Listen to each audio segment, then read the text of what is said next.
Most people have read past Genesis 14 without realizing what they just read. Because on the surface it looks like a regional skirmish between ancient kings, a territorial dispute, a footnote in the larger story of Abraham. But when you look at what is actually happening in Genesis 14, the scale of the conflict, the players involved, the stakes on the table, and the mysterious figure who appears at the end of it, you realize this is one of the most extraordinary chapters in the entire Bible, and almost nobody talks about it. The chapter opens with a coalition of 4 kings going to war against a coalition of 5 kings, 9 kings, multiple nations, a conflict that has been building for 12 years of servitude, then 1 year of rebellion, then war.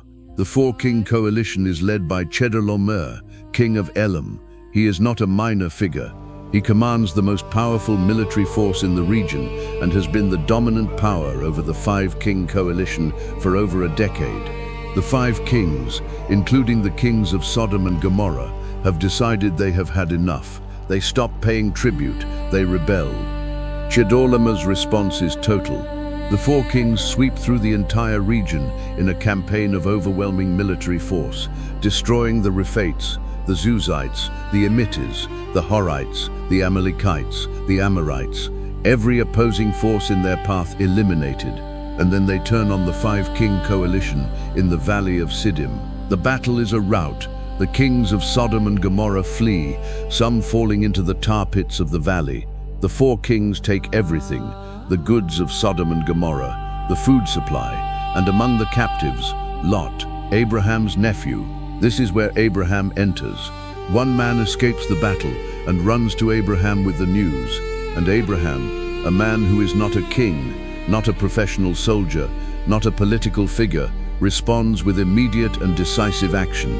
He arms his trained men, 318 of them, and he pursues Chedorlaomer, the most powerful military commander in the region, through the night. Genesis 14:15. During the night, Abraham divided his men to attack them, and he routed them, pursuing them as far as Hobah, north of Damascus. Not a skirmish, a rout. 318 men defeating the army that had just swept through the entire region. He recovered all the goods, all the captives, Lot, everything. And then, on his return, something happens that has echoed through the entire Bible and into the book of Hebrews and beyond. A figure appears, Melchizedek, king of Salem, priest of God Most High. He brings bread and wine. He blesses Abraham. And Abraham gives him 1/10 of everything, the first tithe in Scripture. No backstory, no genealogy, no explanation of where he came from or where he went.